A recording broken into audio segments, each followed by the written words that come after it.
Hello everyone, a very warm welcome to study IAS. I hope you all are doing well. स्वागत है आपका the Hindu newspaper analysis में।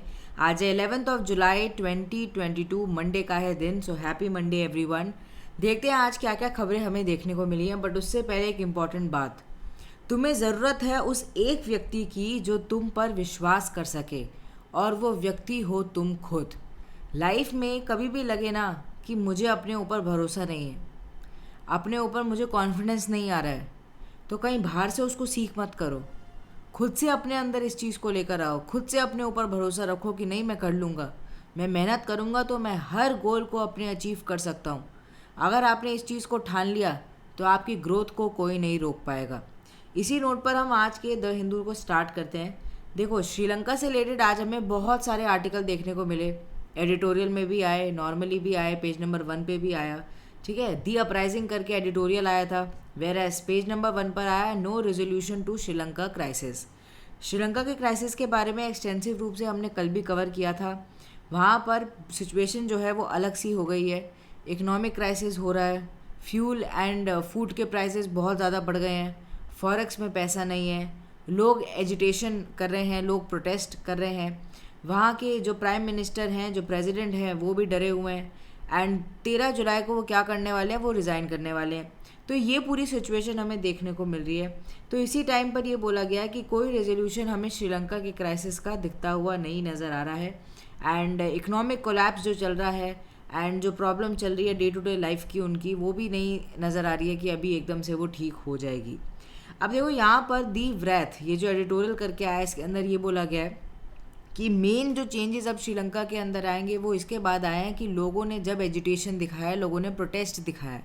तो ये चीज़ ठीक नहीं है। अगर इससे पहले ही सरकार अगर अच्छे स्टेप्स लेती तो और भी ज़्यादा बेहतर तरीके से चीज़ों को देखा जा सकता था।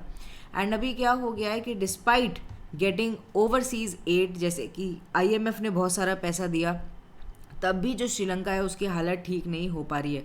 और सो देखो, इंडिया ने भी अपने एंड पर कोशिश करी है कि हम हेल्प कर सकें, पर सिचुएशन इतनी ज़्यादा ख़राब हो गई है इनकी इकनॉमी की कि अभी ये ठीक नहीं हो सकती इतनी जल्दी, इनको काफ़ी टाइम लग जाएगा। एंड इसी के चलते अभी क्या हो गया, पॉलिटिकल क्राइसिस भी आ गया।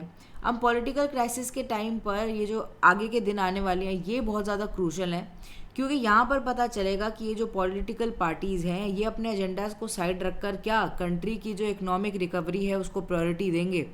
तो इसकी यहाँ पर बात कही गई है। प्राइम मिनिस्टर, और देखो एक और चीज़ है श्रीलंका के अंदर, ये चीज़ है कि prime minister and then the speaker of the parliament are in line to act as the president if the highest office falls vacant. अगर प्रेसिडेंट की जो गद्दी है, जो ऑफिस है, अगर वो खाली हो जाता है तो प्राइम मिनिस्टर एंड स्पीकर को कहीं ना कहीं इन लाइन माना जाता है, वो उनको माना जाता है कि हाँ वो प्रोबेबल कैंडिडेट हैं जो कि प्रेसिडेंट बन सकते हैं। ठीक है, तो यहाँ पर देखने को मिलेगा आगे कि हो सकता है कि जो स्पीकर हैं वहाँ के महेंद्र यप्पा, हो सकता है कि वो प्रेसिडेंट का जो सीट है उसको ले लें। एंड देखो, इसी के चलते एक और चीज़ आ रही है कि क्या अभी इस समय इलेक्शन करवाना ठीक है। क्यों? क्योंकि यहाँ पर पहले से ही लोग बहुत ज़्यादा गुस्से में हैं। एंड यहाँ पर ये क्वेश्चन आ रहा है कि इलेक्शन करवाना चाहिए या नहीं। कंट्री अफोर्ड नहीं कर सकती फ्रेश इलेक्शन को, एंड ना ही अफोर्ड कर सकती है कि वो विदाउट लीडरशिप रह ले। तो ये एक बहुत बड़ा क्वेश्चन है जो कि श्रीलंका की सिचुएशन से हमें उभरता हुआ नज़र आ रहा है। पर एक और चीज़ बोली गई है कि देखो, फॉर्मली अगर कोई प्रोसेस होता है पॉलिटिकल, फॉर्मली अगर इलेक्शन होता है, फॉर्मली अगर किसी की नियुक्ति होती है, तो वो हमेशा स्टेबल रहता है, लॉन्ग लास्टिंग रहता है। अगर एकदम से सिचुएशन के चलते कुछ एब्रप्टली कर लिया जाए तो बाद में हमें उसके रेपरकेशन देखने को मिलते हैं which are mostly negative in nature. तो यहाँ पर यही चीज़ बोला गया। पेज नंबर 1 पे एक और आर्टिकल आया, Shiv Sena set to split in Lok Sabha. देखिए, after majority of Shiv Sena MLA defected to form a government with the BJP in Maharashtra, हमें क्या देखने को मिला है कि पार्टी का जो पार्लियामेंट्री ग्रुप है वो एक तरीके से रेबेलियस हो गया है। एंड बहुत सारे जो लोकसभा मेंबर्स हैं, वो जो स्पीकर हैं ओम बिरला जी, उनके पास जाने वाले हैं, बोलने वाले हैं कि हमें रिकॉग्नाइज कर दो एज अ सेपरेट ग्रुप। ठीक है, तो ये एक सिचुएशन चल रही है। कल भी हमें एक न्यूज़ देखने को मिली कि वो जो पार्टी सिंबल होता है उसके ऊपर भी लड़ाई कर रहे हैं कि पार्टी सिंबल हमारा है। एकनाथ शिंदे जी भी कह रहे हैं। ठीक है, तो इसके ऊपर भी बहुत ज़्यादा प्रॉब्लम चल रही थी। पर देखो, पार्टी सिंबल से रिलेटेड जो भी डिसीजन होगा वो इलेक्शन कमीशन ऑफ इंडिया लेगा। ये चीज़ मेन बात है। Election commission of India he party symbols को डिस्ट्रीब्यूट करती है, चाहे वो एक नेशनल पार्टी हो चाहे वो एक स्टेट पार्टी हो। ठीक है, तो यहाँ पर ये चीज़ हमें आर्टिकल में देखने को मिली है। इतना ज़्यादा इंपॉर्टेंट नहीं था क्योंकि पॉलिटिकली इंक्लाइंड बहुत ज़्यादा ये आर्टिकल था। पेज नंबर 1 पे एक और आर्टिकल है, startup brace for a long and bitter winter. देखिए स्टार्टअप्स जो हैं हमें देखने को मिल रहा है कि जो फंडिंग है, जो उनको पहले बहुत ज़्यादा हमें बूम देखने को मिल रहा था 2020 में 2021 में, एकदम से वो ड्रिप हो गया, एकदम से वो कम हो गया। एंड इसके चलते हमें देखने को मिल रहा है कि बहुत सारे स्टार्टअप्स, बहुत सारे प्राइवेट फर्म्स क्या कर रहे हैं, मास ले ऑफ कर रहे हैं। तो देखो ये जो मास ले ऑफ है ना, ये बार बार न्यूज़ के अंदर आ रहा था। मास ले ऑफ का मतलब ये है कि जब इकोनॉमिक स्थिति ठीक नहीं होती किसी पर्टिकुलर स्टार्टअप की, तो वो क्या करते हैं, अपने जो एम्प्लॉयज़ होते हैं उनको निकालने लग जाते हैं। एंड इसे निकालने का ये है जिससे वो कहीं ना कहीं कॉस्ट को कट कर सके। तो हमें यही देखने को मिल रहा है कि इस ग्लोबल मैक्रो इकोनॉमिक फैक्टर के चलते क्या हो रहा है, अभी ये जो सिचुएशन चल रही है इसके चलते हमें देखने को मिलेगा कि जो विंटर्स में जो स्टार्टअप्स हैं उनकी ग्रोथ उतनी ज़्यादा बेटर नहीं होगी एंड पोटेंशियली वो ले ऑफ करेंगे। एंड अभी भी देखो बहुत सारी ऐसी एडटेक फर्म्स भी हैं, आपने देखा होगा, जो कि क्या कर रही है, मास ले ऑफ कर रही हैं, जैसे कि बाइजू हो गया। ठीक है, तो इनके बारे में भी डिस्कशन में आ रहा था। एंड पर्टिकुलरली एडटेक हो गया, गेमिंग हो गया, ठीक है, यहाँ पर हमें ये देखने को मिल रहा है। एंड देखो इसका बहुत बड़ा रीज़न ये जो अभी हो रहा है कि इतना ज़्यादा फंडिंग नहीं आ पा रही है एंड इकोनॉमिकली भी देश इतना ज़्यादा बेहतर नहीं चल रहा है, इसका रीज़न इन्फ्लेशनरी प्रेशर भी है, वॉर है जो कि रशिया एंड यूक्रेन का हो गया था, and fall in stock market है। तो ग्लोबली जो भी चीज़ें हो रही हैं उनका इम्पैक्ट डोमेस्टिक इकोनॉमी पे तो पड़ता ही पड़ता है। Startups look to extend the runway with existing fund. Estimate pegs the job losses in them at over 10,000 this year. बताया जा रहा है कि माना कि स्टार्टअप जो है वो अपने एंड पर वर्क करेंगे, कोशिश करेंगे कि वो बेटर चल सके, पर फिर भी जॉब लॉसेस हमें बहुत ज़्यादा देखने को मिलेंगी। पेज नंबर 2 पर एक आर्टिकल आया। ये जो आर्टिकल है एथिक्स पॉइंट ऑफ व्यू से मैंने इसको यहाँ पर इंक्लूड किया है। इसमें यहाँ पर बोला गया है कि एक डिसिप्लिनरी एक्शन इनिशिएट कर दिया गया है against a Delhi police constable, जिन्होंने क्या किया, स्लैप कर दिया या फिर थप्पड़ मार दिया एक माइनर को, एक बॉय को, जो कि स्केट बोर्डिंग कर रहा था south west Delhi Safdarjung enclave के अंदर। तो यहाँ पर क्या था कि वहाँ के लोग बहुत ज़्यादा कंप्लेन कर रहे थे कि हमें उनकी वजह से परेशानी होती है, आवाज़ आती है, चिकम चिल्ली करते हैं बच्चे, न्यूसेंस क्रिएट होता है। तो गुस्से में चल के क्या किया इन्होंने, इन कांस्टेबल ने उनको थप्पड़ मार दिया। तो अब आप ये बताइए क्या ये सही था? एंड अभी उनके ऊपर डिसिप्लिनरी एक्शन चल रहा है। तो आप बताइए कि उनको क्या करना चाहिए था, क्या एथिकल होता, कैसे उनको अपनी ड्यूटी जो है वो प्रॉपर वे में करनी चाहिए थी। ठीक है, नीचे कमेंट सेक्शन में लिखकर ज़रूर बताइएगा अपने व्यूज़ इस पर्टिकुलर आर्टिकल के रिगार्डिंग। चलिए पेज नंबर 2 पर एक और आर्टिकल है, drugs via parcel a unique modus operandi. देखने को मिला हमें कि जो ड्रग्स है वो कैसे स्मगल किया जा रहा था। जो एनवलप्स होते हैं उनमें भी हिडन पॉकेट्स बना दिए जा रहे थे एंड उसको स्मगल किया जा रहा था। अब इस आर्टिकल के अंदर मेन चीज़ हमारे लिए है नारकोटिक्स कंट्रोल ब्यूरो, क्योंकि इसके बारे में यहाँ पर बात करी गई है। उसने कहीं ना कहीं इस चीज़ को अनकवर किया है, इसको सामने उजागर किया। तो देखो ये जो नारकोटिक्स कंट्रोल ब्यूरो है ये कंस्टिट्यूट करी गई थी बाय गवर्नमेंट ऑफ इंडिया 1986 के under act that is narcotics drug and psychotropic substances act of 1985। इसलिए क्या हो गई, ये एक स्टैट्यूटरी बॉडी है। ये एक एपेक्स कोऑर्डिनेटिंग एजेंसी है under ministry of home affairs and national policy on narcotics drugs and psychotropic substances is based on Article 47 of the Constitution। Article 47 of the Indian Constitution direct करता है state को कि वो क्या कर सकते हैं कि prohibition of consumption except for medicinal purposes of intoxicating drugs के लिए वो कोई जो इंपॉर्टेंट स्टेप्स हैं उनको ले सकते हैं। ठीक है, तो आर्टिकल 47 के अंदर हमें इसके रिगार्डिंग बात करते हुए हमें दिखता है। And drug abuse control is the responsibility of the central government. ठीक है, ये चीज़ यहाँ पर बोली गई है। एंड नारकोटिक कंट्रोल ब्यूरो क्या करता है, मेनली इन्हीं चीज़ों को देखता है एंड कोशिश करता है कि ऐसे इंटरवेंशंस को लेकर आए जाए कि इस चीज़ को हम क्या कर दें, कहीं ना कहीं रोक दें एंड कहीं ना कहीं ये जो स्मगलिंग होती है इलीगली इसको हम काउंटर कर पाएँ। ठीक है, तो ये था about narcotics control bureau. Page number 3 पर आर्टिकल आया, villagers stir against solar plants protects Khijri trees. देखिए यहाँ पर क्या बोला गया है कि यहाँ पर पहले तो राजस्थान के बारे में बात करी जा रही है। वहाँ पर क्या हो रहा है कि जोधपुर डिस्ट्रिक्ट के अंदर 8 सोलर पावर प्लांट्स को लाया जा रहा है। एंड वहाँ के बहुत सारे लोग तो बहुत खुश हैं क्योंकि सोलर पावर प्लांट आएगा तो एनर्जी जनरेशन होगा और भी ज़्यादा हमें इकोनॉमिकली बेटर सिचुएशन देखने को मिलेगी। बट यहाँ पर बहुत सारे लोग जो हैं, स्पेसिफिकली जो बिश्नोई एक्टिविस्ट हैं, वो हमें देखने को मिल रहे हैं कि प्रोटेस्ट कर रहे हैं against this particular power plant. अब देखिए ये अगेंस्ट क्यों आ रहे हैं, ये अगेंस्ट इसलिए आ रहे हैं क्योंकि ये जो पावर प्लांट है इसकी वजह से जो खिजड़ी ट्रीज़ हैं ये बहुत ज़्यादा वहाँ पर फेल ऑफ हो रही हैं, ठीक है, बहुत ज़्यादा इनको काटा जा रहा है। एंड इनको काटने का इसलिए भी दुख हो रहा है क्योंकि ये स्टेट ट्री ऑफ राजस्थान मानी जाती है एंड बहुत सारे लोग इसके ऊपर डिपेंडेंट हैं बहुत सारी चीज़ों के लिए।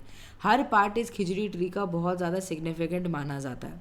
एंड लोग ये कह रहे हैं कि 2 एक्सपेंशन ज़रूरी है एंड 2 पावर प्लांट के आने से क्या होगा कि हमें देखने को मिलेगा कि पावर जनरेशन बेटर हो जाएगा एंड उसके बाद हम क्या इकोनॉमिकली भी हम बेटर देखने को मिलेगा, ऑल्सो एम्प्लॉयमेंट जनरेट होगा। पर इससे जो डेजर्ट इकोसिस्टम है वो तो और भी ज़्यादा डिस्टर्ब हो रहा है, ठीक है। And the trees need to be felled, उनसे क्या हो रहा है, इसको बनाने के लिए बहुत सारे ट्रीज़ को हटा दिया जाएगा एंड ट्रीज़ को हटाने की वजह से हमें पता ही है क्या क्या सिचुएशन होगी, ठीक है। तो ये यहाँ पर बात करी जा रही है। पर कुछ लोग हैं जो कि बहुत खुश हैं, स्पेसिफिकली वो इंडस्ट्रियलिस्ट, वो एग्रीकल्चरिस्ट बेसिकली, जो कि जिन्होंने क्या दिया है, अपना जो लैंड है उसको दिया है। इन पावर प्लांट्स को बनाने के लिए भी तो लैंड की ज़रूरत रहेगी, ज़मीन की ज़रूरत रहेगी। तो बहुत सारे एग्रीकल्चरिस्ट जो थे, जो फार्मर्स थे, उन्होंने अपनी लैंड को इसको दिया है और उनको क्या मिला है, उनको मिला है कैश कंपनसेशन, उनको मिला है फ़ायदा। तो यहाँ पर ये चीज़ बोला गया कि वो तो खुश हैं, पर ये जो इकोनॉमिक बेनिफिट्स के अलावा वाले जो लोग हैं, जो बिश्नोई कम्युनिटी के लोग हैं, वो बहुत ज़्यादा परेशान हैं यहाँ पर। एंड वो कह रहे हैं कि इसकी वजह से क्या होगा, हमारा जो इन्वायरमेंट है वो डिस्टर्ब होगा। अब देखिए यहाँ पर ये बोला गया ये जो खिजड़ी ट्री है या प्रोसोपस सिनेरेरिया ट्री है, ये कहीं से भी कोई कंपैरिजन नहीं है इसका सोलर पैनल से एंड ये बहुत ज़्यादा ज़रूरी है, इनको चॉप ऑफ नहीं करना चाहिए। अब देखो लोग क्योंकि यहाँ पर डिमांड कर रहे हैं एंड बार बार प्रोटेस्ट कर रहे हैं, तो फाइनली एक एग्रीमेंट आता हुआ नज़र आया। एंड इस एग्रीमेंट के चलते ये था कि ये जो सोलर एनर्जी फर्म बनाए जा रही हैं, ये जो सोलर एनर्जी फर्म, ये जो सोलर पावर प्लांट्स बना रहे हैं, ये क्या करेंगी, ये प्रोटेक्ट करेंगी खिजड़ी ट्रीज़ को एंड अगर उनको किसी भी खिजड़ी ट्री को काटना पड़ रहा है तो ये उसको ट्रांसलोकेट करेंगी। इसका मतलब ये है कि किसी और जगह उसको उगाएंगी जो कि नियर बाय होगा इन पावर प्लांट्स के, ठीक है। तो ये चीज़ हमें आती हुई नज़र आई। इसी के चलते क्या हुआ, फिर थोड़ी सी और एजिटेशन स्टार्ट हो गई। अकॉर्डिंग टू द एग्रीमेंट, जो केसेस होंगे registered by the firms against the villagers would be investigated in an unbiased manner and security provided to the families staying in the nearby hamlets which had received threat from the interested person, ठीक है। तो यहाँ पर इस चीज़ के बारे में भी बताई गई थी कि अगर कोई केस आ जाता है registered by the firms against the villagers तो उसको क्या किया जाएगा, उसको भी इन्वेस्टिगेट करा जाएगा, ठीक है। तो इसके चलते बहुत ज़्यादा जो एजुटेशन है वो और भी ज़्यादा भड़क गई एंड लोग कहने लगे कि ऐसे तो हम अपनी बात को सामने नहीं लेकर आ पाएंगे, ठीक है। तो ये है। अब देखो हमारे लिए इम्पॉर्टेंट है ये जो खिजड़ी प्लांट होता है, यहाँ पीछे भी आपने देखा, ठीक है, ऐसे टाइप का ये प्लांट होता है एंड ये जो प्लांट है ये प्रिजर्व करने में मदद करता है इकोसिस्टम को। सेमी एरिड एरिया हो गया या मेनली थार डेजर्ट हो गया, ठीक है, वहाँ पे हमें देखने को मिलता है। एंड ये क्या है, ये एक तरीके का ड्रॉट रेजिस्टेंट हमें देखने को मिलता है। पर्टिकुलर प्लांट टॉलरेट करता है एक्सट्रीम टेम्परेचर को 40 से 45 डिग्री सेल्सियस के बीच में and it is capable of growing in areas where rainfall is ranging from 100 to 600 mm, यानी कि बहुत ज़्यादा इसको ज़रूरत नहीं है रेनफॉल की। एंड उसके बाद आप देखो ड्राई सीजन में भी ये उग जाता है, हॉटेस्ट विंड्स में भी ये उग जाता है, ठीक है। एंड ये प्लांट्स को कहीं ना कहीं और भी सपोर्ट करता है, ठीक है। एंड उसके बाद ये बताया गया कि ऐसा नहीं है कि ये पर्टिकुलर सॉइल में उगे, आप एल्यूवियल सॉइल में उगा लो या वेराइटी ऑफ सॉइल में, जैसे सैंडी हो गई, क्ले हो गए, उसके अंदर भी आप उगा सकते हो। ये क्या है, टॉलरेट कर सकता है ये मॉडरेट सैलिनिटी को। एंड सबसे बड़ी बात ये है कि ये सॉइल को बाइंड करने की कोशिश करता है, ग्रेट स्टेबलाइजिंग एक एजेंट है। ऑल्सो अगर हम इसकी यूजेज की बात करें तो फ्रॉम रूट टू पॉड हर इसका जो पार्ट है उसको अलग अलग रूप में इस्तेमाल किया जाता है, इसलिए इसको स्टेट ट्री कहा जाता है, किसका, राजस्थान का। एंड राजस्थान में इसको बोला जाता है कल्प वृक्ष ऑफ द डेजर्ट या फिर the king of the desert या फिर the wonder tree. And socio economic development का इन दैट पर्टिकुलर एरिया एक तरीके से वो क्या है, एक सिंबल है, ठीक है। एंड यहाँ पर ये बोला गया है कि ये एक कॉमन एग्रो फॉरेस्ट्री स्पीशी भी है जिसको लोग उगाते हैं, जिसका अलग अलग रूप में इस्तेमाल करते हैं। ऑल्सो देखो जन्माष्टमी जो फेस्टिवल है उसके अंदर भी हमें देखने को मिलता है कि जो लीव्स होती हैं इसकी यहाँ पर इस्तेमाल किया जाता है। तो जो बिश्नोई कम्युनिटी है, ठीक है, या बिश्नोई ट्राइब है जो कि वेस्टर्न राजस्थान के अंदर मेनली देखने को मिलती है, वो क्या कर रही हैं, इसके खिलाफ प्रोटेस्ट कर रही हैं। ये जो पावर प्लांट बन रहे हैं और कह रही हैं कि आप ये जो खेजड़ी ट्रीज़ है इनको मत काटो, एंड अगर काट भी रहे हो तो आप ये प्रॉमिस करो कि आप इनको सेफली दूसरी जगह पर उगाओगे एंड पावर प्लांट के आजू बाजू ही उगाओगे, जिससे कहीं ना कहीं हम इकोसिस्टम को बचा सकें। पेज नंबर 4 पर एक आर्टिकल आया है, Dravidian is a geographical division not racial. देखो ये एक बड़ा ही इंटरेस्टिंग एक हमें आर्टिकल देखने को मिला। इसके अंदर क्या हुआ, जो तमिलनाडु के गवर्नर है RN रवि, उन्होंने संडे को ब्लेम किया ब्रिटिशर्स को, मतलब उन्होंने हमारा जो कॉलोनियल टाइम है उसको याद करते हुए ब्रिटिशर्स को ब्लेम किया कि उन्होंने क्या किया है, उन्होंने फॉल्स हिस्ट्री क्रिएट करी है हमारे दिमाग के अंदर, एंड जो डिवाइड एंड रूल का जो पॉलिसी था उनका, उसके चलते उन्होंने बहुत सारी बातें कही हैं, बहुत सारे कंसेप्ट कहे हैं। उनमें से एक कंसेप्ट ये है कि आर्यन एंड द्रविडियन जो हैं वो अलग हैं, रेशियल हैं, वेरएज इनका ये मानना है कि जो आर्यन एंड द्रविडियन है दे आर मेनली जोग्राफिकल, ठीक है। तो ये चीज़ है, बट ब्रिटिशर्स ने उसको क्या बना दिया, उसको बना दिया रेशियल, जिससे क्या कर सके, वो फूट लगा सके लोगों के बीच में। अब ये इन्होंने कहाँ बोला, इन्होंने बोला ये जब एक फंक्शन में थे, ठीक है, to mark the 216th year of Vellore sepoy uprising, ठीक है, जिसको हम सिपॉय म्यूटिनी कहते हैं, ठीक है, वहाँ पर इन्होंने ये चीज़ बोली। इन्होंने बोला कि फॉल्स हिस्ट्री क्रिएट करी है ब्रिटिशर्स ने, एंड लोगों के अंदर ये भ्रम बैठाने की कोशिश करी है कि वो अलग हैं, वो एकदम बिल्कुल डिफरेंट है। अब देखो यहाँ पर हमारे लिए इम्पोर्टेंट हो जाता है ये जो वेल्योर म्यूटिनी है। वेल्योर म्यूटिनी फर्स्ट वायलेंट या आप ब्रूटल म्यूटिनी कह सकते हो जो कि इंडियन सिपॉइज लेकर आए against the British east India company, and ये आई थी 1806 में हमें देखने को मिली थी वेल्लोर सिटी यानी तमिलनाडु के अंदर। एंड ये बहुत पहले हुई थी इंडियन रिवॉल्ट ऑफ 1857 जिसको हम फर्स्ट वॉर ऑफ इंडिपेंडेंस कहते हैं उससे। तो ये भी माना जाता है कि हो सकता है कि वेल्लोर म्यूटिनी जैसी जो ये म्यूटिनीज हुई है, इन्होंने क्या किया, एक बेस फॉर्म करा है 1857 के रिवॉल्ट का, यानी जिसको हम फर्स्ट वॉर ऑफ इंडिपेंडेंस कहते हैं। एंड यहाँ पर क्या था कि ड्रेस कोड जो है इंडियन सिपॉइज का उसको चेंज कर दिया था ब्रिटिश ईस्ट इंडिया कंपनी के, एंड उन्होंने बहुत ज़्यादा स्ट्रिक्ट ऑर्डर्स निकाल दिए थे कि वो जो रिलीजियस मार्क्स हैं उनको नहीं रख सकते हैं, या फिर फोरहेड पर नहीं यूज़ कर सकते हैं, जैसे कि हम माथे पे तिलक लगाते हैं हिंदूज़, ठीक है, वो नहीं यूज़ कर सकते हो। एंड ट्रिम करना पड़ेगा मुस्टैशेस को, शेव ऑफ करना पड़ेगा बियर्ड को, ठीक है, ऐसे बहुत सारी चीज़ें लेकर आए जिससे हर रिलीजन के जो लोग हैं कहीं ना कहीं वो परेशान हो गए, ठीक है। तो यहाँ पर ये चीज़ हमें देखने को मिली। Further the disrespect shown towards Tipu Sultan's family, ठीक है, उसने भी कहीं ना कहीं इसको बहुत ज़्यादा ट्रिगर कर दिया। एंड टीपू सुल्तान की जो डेथ हुई थी वो हुई थी बैटल ऑफ श्रीरंगपट्टनम, ठीक है, 1799 के अंदर हमें देखने को मिली थी इनकी डेथ, ठीक है। उनको उनकी फैमिली को जो डिसरिस्पेक्ट दिया जा रहा था, ठीक है, उसके चलते भी ये प्रॉब्लम आई, ठीक है। तो ये था basically about the Vellore mutiny. And John Cradock जो थे वहाँ के उस समय के chief commander of Madras army, उन्होंने ये जो स्ट्रिक्ट ऑर्डर्स हैं इनको आगे लेकर आए थे वो, जहाँ पर क्या था कि आप रिलीजियस मार्क नहीं लगा सकते, अपना फोरहेड ट्रिम कर दो, अपने मुस्टैशेस ट्रिम कर दो, एक्सेट्रा एक्सेट्रा। इसलिए जो म्यूटिनी है ये अगेंस्ट खड़ी हो गई ब्रिटिशर्स के। पेज नंबर 5 पर आर्टिकल आया regarding the Krishnaraja Sagar dam.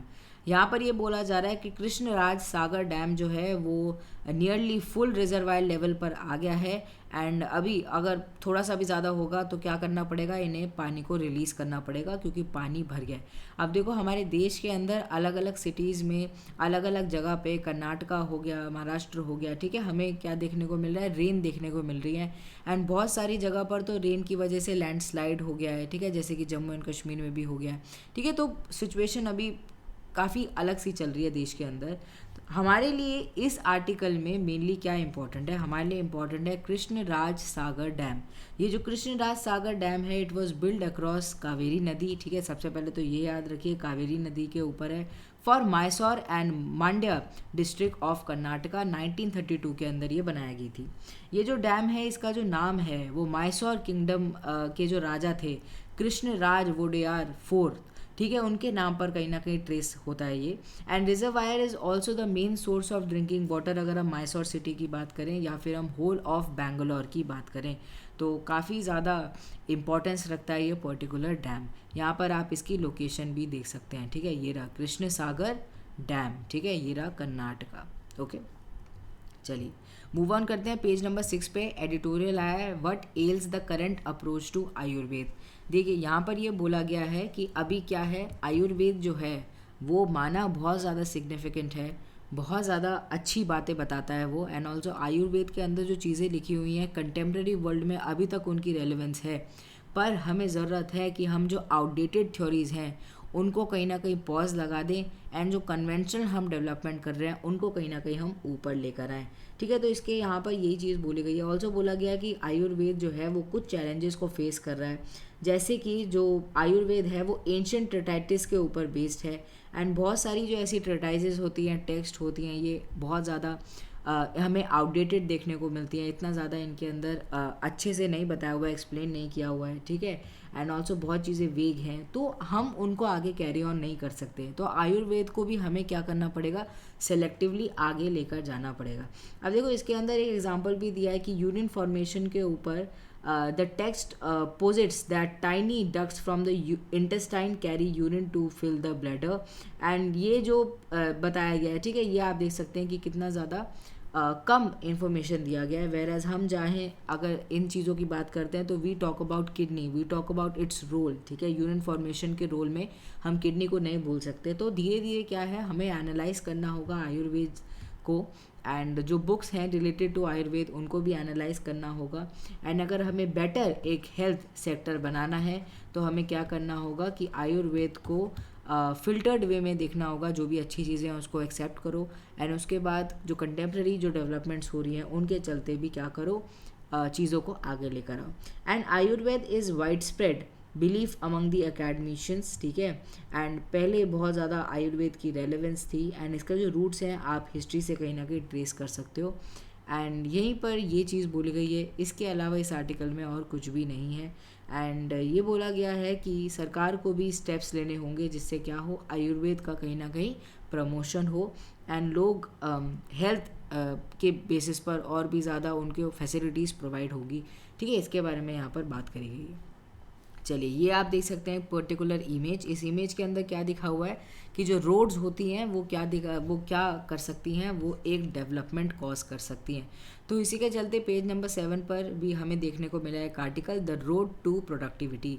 इसके अंदर क्या बोला गया है, इसके अंदर बोला गया है कि जो रोड्स हैं वो क्या करती हैं, इकोनॉमिक प्रोडक्टिविटी को डिराइव करती हैं, एंड उसकी वजह से जो लेबर फोर्स है वो इजीली अपना काम कर पाती है, अपना लेबर दे पाती है। रॉ मटेरियल का इधर से उधर जाना, लेबर का इधर से उधर जाना, सामान का इधर से उधर जाना, ठीक है, क्रॉस बॉर्डर होता है, ठीक है। ये सब किस वजह से हो रहा है, सिर्फ रोड्स की वजह से हो पा रहा है।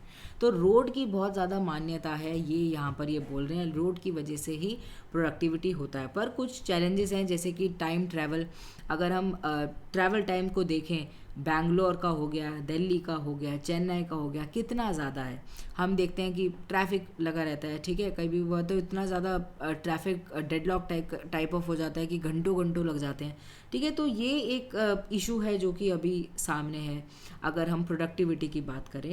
एंड ट्रैवल टाइम ज़रूरत है अभी कि हम क्या करें, कम करें। एंड ट्रैवल टाइम हमारा कम कब होगा, जब हम रोड्स को और लेकर आएंगे और भी ज़्यादा इफ़ेक्टिव बनाएंगे। एंड देखो पोस्ट पेंडेमिक अगर सिटीज़ की बात करें तो वहाँ पर ज़्यादा ये प्रॉब्लम हो गया। एंड अभी देखो जैसे हैवी रेन्स चल रही हैं, पैथ होल्स देखने को मिलते हैं, गड्ढे देखने को मिलते हैं। अगर ये चीज़ें भी टाइम टू टाइम रिपेयर हो जाएं तो रोड जो है वो ज़्यादा एफिशिएंट हो जाएंगी। लोगों का जो टाइम इतना ज़्यादा चला जाता है गड्ढों को इधर उधर से निकालने में, ठीक है, कहीं पे कोई कंस्ट्रक्शन चल रही है, कहीं पे कुछ चल रहा है, तो आधा टाइम तो वहीं सेव हो जाएगा। On way in which urban local bodies directly impact the city's economic output is through their infrastructure। यहाँ पर बोला गया कि जो अर्बन लोकल बॉडीज़ हैं वो मेनली क्या करती हैं, वो इंफ्रास्ट्रक्चर को डेवलप करती हैं जिससे इकोनॉमिक आउटपुट बढ़ता है एंड हमें फर्दर डेवलपमेंट देखने को मिलती है। तो अभी क्यों नहीं वो रोड्स के अंदर एडिक्वेटेडली इन्वेस्ट कर रही हैं। ये इन्होंने यहाँ पर ये बोला है कि इस इन्वेस्टमेंट को, रोड बनाने को आप ऐसा मत लो कि ये खर्चा है, बल्कि ये लो कि ये क्या करेगा, ये तो आपके लिए रेवेन्यू बेस की तरह फॉर्म करेगा, या आपके लिए टैक्स बेस की तरह सामने आएगा। उससे क्या होगा, जॉब्स क्रिएशन होगा, इकोनॉमिक एक्टिविटी होगी, ऑल्सो टैक्स बढ़ता हुआ हमें नज़र आएगा, क्योंकि लोग एम्प्लॉय होंगे तो लोगों के पास ज़्यादा कॉन्फिडेंस होगा, ज़्यादा मोटिवेशन होगा कि वो टैक्सेस को पे करें। तो यहाँ पर ये चीज़ बोली गई है। And city should not view investment in road network as expenditure के रूप में मत लो, रेवेन्यू बेस के तौर पर लो रोड्स का फॉर्मेशन। एंड रोड्स के फॉर्मेशन से क्या होगा, पब्लिक सर्विसेज बेटर हो पाएंगी, इंफ्रास्ट्रक्चर बेटर हो पाएगा, टाइम जो लग जाता है वो भी कम हो पाएगा। ऑल्सो इंडिया इकोनॉमिकली एक बेटर कंट्री बन पाएगी, ठीक है। ऑल्सो इंफ्रास्ट्रक्चर हमारा बेटर हो पाएगा। टेक्स्ट एंड कंटेक्स्ट की बात करें, आर्टिकल आया Twitter's petition on section 69A of IT act. Twitter ने मूव किया है कर्नाटका हाई कोर्ट, एंड वहाँ पर क्या बोला है उन्होंने, बेसिकली सीख किया है कि मल्टीपल ब्लॉकिंग ऑर्डर्स जो सेंट्रल गवर्नमेंट बार बार हमें बोल रही है कि आप मल्टीपल ब्लॉकिंग करो, ठीक है, अकाउंट्स की, उसको कहीं ना कहीं क्या कर दो, उसको सेट असाइड कर दो। एंड उन्होंने ये भी बोला है, ठीक है, ट्विटर ने ये भी बोला है कि जो सेंट्रल गवर्नमेंट है उनको क्या करना चाहिए, हमें डायरेक्शंस देनी चाहिए कि हम कैसे आइडेंटिफाई करें स्पेसिफिक वॉयलेटिव कंटेंट को, एंड कैसे उसको अलग करें कि ये वॉयलेटिव है एंड ये वॉयलेटिव नहीं है। तो ये हमें आर्टिकल देखने को मिला है। यहाँ पर section 69A of IT act की बात करी जा रही है। तो section 69A of IT act जो है वो क्या करता है, बेसिकली गवर्नमेंट को पावर देता है, एम्पावर करता है कि वो रिस्ट्रिक्ट कर सकें access to any content in the interest of sovereignty या इंटीग्रिटी ऑफ द नेशन, या फिर सिक्योरिटी ऑफ द स्टेट, या friendly relation with foreign state, या फिर पब्लिक ऑर्डर, ठीक है, एक्सेट्रा एक्सेट्रा। बेसिकली अगर वो लॉ एंड ऑर्डर को डिस्टर्ब नहीं कर रहे, ठीक है, तो ठीक है, पर अगर वो डिस्टर्ब कर रहे हैं तो सरकार जो है वो क्या कर सकती है, उन अकाउंट्स पर रोक लगा सकती है। All directions to restrict information और content in regulation must be recorded in writing, ठीक है, राइटिंग में लिखना होगा। एंड इसके लिए कि किसके पास पावर है, बेसिकली जो गवर्नमेंट है उसके पास मेजर पावर है। आप देखो ट्विटर यहाँ पे क्या कह रहा है, ट्विटर ये कह रहा है कि हम ऐसे एकदम से कैसे इतने सारी जो अकाउंट्स हैं उनको ब्लॉक कर दें, क्योंकि देखो सरकार ने तो बोल दिया कि 1474 अकाउंट्स को आप ब्लॉक कर दो, एंड ऑल्सो 175 ट्वीट्स को आप हटा दो। पर ट्विटर को भी तो अपने एंड पर देखना होगा, अपने खुद के उनके कुछ पैरामीटर्स होंगे जिसके बेसिस पर वो देखेंगे कि कोई अकाउंट जो है वो कोई इलीगल एक्टिविटी कर रहा है या नहीं कर रहा है, या फिर अगर वो कोई चीज़ को एक्सप्रेस कर रहा है तो वो उसकी फ्रीडम ऑफ स्पीच के अंडर आती है या नहीं आती है, या उसके अलग उसके बाहर आती है अगर वो सिक्योरिटी ऑफ द नेशन को खतरा पहुंचा रहा है। तो क्या है, ट्विटर को अपने एंड पर अपने स्टैंडर्ड्स के बेसिस पर देखना होगा, and strong minded firm and courageous people को अपॉइंट करना पड़ेगा जो कि इस चीज़ को देखें, ठीक है। तो यहाँ पर इसी के चलते हमें आर्टिकल बेसिकली देखने को मिला है। पेज नंबर 10 पर एक और आर्टिकल है, army needs new utility helicopter. Army aviation Corp is in the process of major augmentation of its firepower with the induction of the indigenous light combat helicopter underway। देखो अभी क्या कर रहा है हमारी जो आर्मी है वो कोशिश कर रही है कि वो जो न्यू यूटिलिटी हेलीकॉप्टर्स हैं उनको लेकर आएँ, क्योंकि हमारे जैसे चीता हो गया, चेतक हेलीकॉप्टर्स हो गए, ये बहुत ज़्यादा पुराने हो गए, हमें भी न्यू टेक्नोलॉजी की ज़रूरत है, ठीक है। तो इसलिए यहाँ पर ये बात करी गई है। While combat potential has increased many fold is on the upswing. हमें क्या ज़रूरत है, हमें और भी ज़्यादा बेटर जो टेक्नोलॉजी है उसकी ज़रूरत है। एंड यहाँ पर ये बोला गया है कि हमें आगे हो सकता है कि टेक्नोलॉजी मिले, जैसे कि KA-222-6T हो गया, ठीक है, जिसको हम किससे ले रहे हैं, रशिया से लेने वाले हैं, ठीक है। इससे हमें बहुत ज़्यादा फ़ायदा होगा इन हेलीकॉप्टर्स को लेके। या फिर इंडिजीनियस लाइट यूटिलिटी हेलीकॉप्टर्स हैं LUH, ठीक है, उनसे हमें फ़ायदा होगा। तो जैसे जैसे कि हमारा पोटेंशियल बढ़ रहा है वैसे वैसे हमें न्यू टेक्नोलॉजीज़ को लेकर आना होगा, न्यू हेलीकॉप्टर्स को लेकर आना होगा, यहाँ पर यही बात करी जा रही है। पर देखो ये जो 200 KA-22-6T है, ठीक है, ये जो यूटिलिटी हेलीकॉप्टर्स हैं इनकी जो डील है वो हमें एक स्टैंड स्टिल पर नज़र आ रही है, कैंसिलेशन के मोड पर है, तो ये भी एक खतरा हो सकता है। ऑल्सो अवेलेबिलिटी ऑफ LUH, ठीक है, यहाँ पर हमने जो बात करी लाइट यूटिलिटी हेलीकॉप्टर की, वो भी कहीं ना कहीं हमें हैम्पर होती हुई नज़र आ रही है, क्योंकि रशिया एंड यूक्रेन का जो वॉर हुआ है उसकी वजह से प्रॉब्लम हो गई है, ठीक है। तो यहाँ पर यही बोला गया है। मेन बात यह है कि हेलीकॉप्टर हो गए हैं पुराने, नई टेक्नोलॉजी की ज़रूरत है, इसलिए नई टेक्नोलॉजी के अंदर इन्वेस्ट करेगी हमारी आर्मी, ठीक है, यही हमें इस आर्टिकल में देखने को मिला। पेज नंबर 12 पर एक आर्टिकल आया, sown area of paddy rises marginally. हमने पिछले हफ्ते एक आर्टिकल देखा था जिसके अंदर ये था कि जो पैडी का जो एरिया है वो बहुत ज़्यादा रिड्यूस हो गया है, पर इस वीक हमें देखने को मिला है कि थोड़ा सा रेज हुआ है पैडी का जो एरिया है वो। The difference in the area coverage between 2021 figure is 22.75 lakh hectare. ठीक है, इतना ज़्यादा है। सोइंग ऑफ पल्सेस की अगर हम बात करें तो ब्लैक ग्राम हो गया, येलो स्प्लिट, पिजन पी हो गया, ठीक है, ये डिक्रीज़ हुआ है। वेरेज अगर हम मूंग दाल की बात करें या जिसको ग्रीन ग्राम कहते हैं, उसका एरिया इंक्रीज़ होता हुआ नज़र आया है। ठीक है, एंड मेजर रीज़न ये भी बताया जा रहा है कि जो स्कैरिसिटी ऑफ वाटर है या फर्टिलाइज़र है वो फार्मर्स को फोर्स करती है कि वो पैडी को ना उगाएं एंड कोई ऐसी क्रॉप उगाएं जिसमें ज़्यादा पैसा ना देना पड़े, जिनको ज़्यादा पैसा ना लगाना पड़े। अगर हम टोटल ऑयल सीड्स की बात करें तो वो भी बहुत ज़्यादा रिड्यूस हुआ है। ग्राउंड नट एंड सोयाबीन दोनों का ही हमें 18.95 एंड 21.74% रेस्पेक्टिवली हमें देखने को मिला है कि कम हुआ है। ठीक है, तो क्या है, फार्मर्स को क्या करना पड़ेगा, सपोर्ट करना पड़ेगा सरकार को। एंड फार्मर्स ने क्या किया है, बेसिकली प्रेफर किया है कि वो सनफ्लावर को उगाएं दिस खारिफ सीज़न, एज उसकी जो डिमांड है वो बहुत ज़्यादा देखने को मिल रही है। तो फार्मर क्या चाहते हैं, वो सिर्फ ये चाहते हैं वो उन चीज़ों को उगाएं जिसकी डिमांड ज़्यादा है, एंड अगर वो मेहनत कर रहे हैं तो उसका सही पे मिल पाए। तो इसलिए सरकार को ऐसी इंटरवेंशंस लेकर आनी होंगी जिससे वो पैडी को जो एरिया है उसको तो बढ़ाएं बट फार्मर्स को भी बहुत ज़्यादा इकोनॉमिकली बेनिफिट करें। पेज नंबर 12 पर एक आर्टिकल है, renewable energy to reduce revenue. यहाँ पर ये बोला गया है कि जो ग्लोबल ट्रांजिशन हो रहा है away from fossil fuel to renewable energy, उसके तहत हमें देखने को मिल सकता है कि जो रेवेन्यूज़ हैं वो हमारे बहुत ज़्यादा कम हो जाए। ठीक है, एंड मेजर यहाँ पे जो चैलेंज है वो हमें इंडिया हो गया या मेजर डेवलपिंग कंट्री जैसे रशिया, ब्राज़ील, चाइना है, ठीक है, इनके लिए खड़ा होता है। बिकॉज हमारी क्या है, हम हाईली डिपेंडेंट हैं फॉसिल फ्यूल के ऊपर, एंड रिन्यूएबल एनर्जी को भी इन्फोर्स लाने के लिए हमें अलग से पैसा लगाना ही होगा। दो इंडिया एक इम्पोर्टर है पेट्रोलियम प्रोडक्ट का, बट हम काफ़ी अच्छा पैसा कमा लेते हैं पेट्रोल से, उनके ऊपर सेस लगाकर या उसके ऊपर टैक्स लगाकर, पर क्योंकि हम रिन्यूएबल एनर्जी की तरफ मूव ऑन कर रहे हैं तो यहाँ पर क्या होगा कि हमें देखने को मिलेगा कि शायद हमें ज़्यादा पैसा खर्च करना पड़ेगा। तो यहाँ पर इसी चीज़ के बारे में बात करी गई है। एक और देखो आर्टिकल है, NDRF start security audit of ropeways, national disaster response force. ठीक है, यहाँ पर रिलीफ है, वैसे रिस्पॉन्स फोर्स है। उन्होंने क्या किया है, उन्होंने स्टार्ट कर दिया है nation wide survey of passenger cable car या फिर रोपवे सिस्टम होता है। ठीक है, नैनीताल जैसी जगह होती है, आपने वहाँ पर देखा होगा ऐसे जो रोपवे कार्स होती हैं। ठीक है, उनका उन्होंने क्या कर दिया है, नेशन वाइड सर्वे स्टार्ट कर दिया है। क्यों कर दिया है, क्योंकि रिसेंटली देखने को मिला कि बहुत सारे भयंकर इंसिडेंट हो गए, जैसे झारखंड, हिमाचल प्रदेश, मध्य प्रदेश में जो रोपवे कार होती थी बीच में रुक गई और एकदम से क्या करना पड़ा, हेलीकॉप्टर के थ्रू जो लोग हैं उनको ऊपर की साइड लेना पड़ा, उनको सेफ़ हैबिटेट प्रोवाइड करना हुआ। ठीक है, तो इसके चलते इन्होंने क्या किया है, इन्होंने एक नेशन वाइड सर्वे ये लाने की बात कर रहे हैं।